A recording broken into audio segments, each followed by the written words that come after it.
नबी करीम अलैहिस्सलाम नमाज पढ़ा रहे थे, जोर की नमाज थी या असर की नमाज थी, सही मुस्लिम में मौजूद है। हजरत अबू हुरैरा फरमाते हैं नमाज पढ़ाते पढ़ाते नबी पाक ने कदम आगे किया, नमाज पढ़ाते पढ़ाते कदम आगे किया और यूं हाथ उठाया फिर वापस कर लिया। अब नमाज पढ़ के ना तो सलाम फेरा तो सहाबा अर्ज करने लगे या रसूल अल्लाह सल्लल्लाहु अलैहि वसल्लम, वो नमाज में पैर भी आगे किया तो हाथ भी उठाया, तो वजह क्या थी? पहला सवाल तो यह है कि आप लोग नमाज पढ़ रहे थे या हुजूर को देख रहे थे?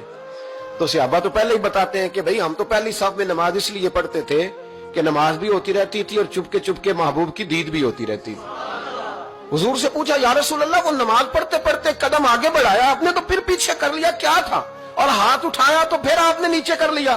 तो नबी करीम फरमाने लगे नमाज पढ़ाते पढ़ाते जब मैंने कहा ना समी अल्लाहु लिमन हमीदा, अचानक मेरी नजर उठी तो जन्नत में चली गई।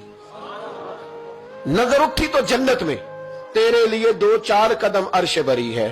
तो महबूब फरमाते हैं जब मेरी ऊपर नजर गई ना तो मैंने देखा कि अंगूरों का एक खोशा लटक रहा है जन्नत में, तो मैंने हाथ बढ़ाया कि तोड़ लूं।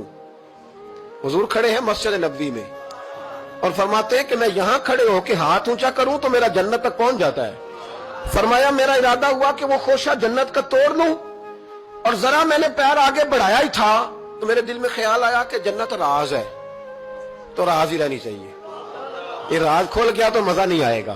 तो मैंने फिर वो हाथ वापस कर लिया। सहाबा कहते हैं जब नबी करीम ने ये बयान किया तो हमारे चेहरे ने तजस्सुस से खेल उठे, तजस्सुस से। हम कोई बात और भी सुनना चाहते थे तो महबूब फरमाने लगे अगर मैं वो खोशा तोड़ के ले आता और तुम्हें दे देता तुम कयामत तक भी खाते रहते तो तुमसे खत्म नहीं होना था। ये सही मुस्लिम की हदीस है। ओ भाई, मेरे रसूल करीम के वाकया में राज पे शिकवा करना, कहना समझ में नहीं आती कैसे गए थे। तो तू जो चाहे तो हर शब हो मिसाले शब असरा, इसलिए कि तेरे लिए 2-4 कदम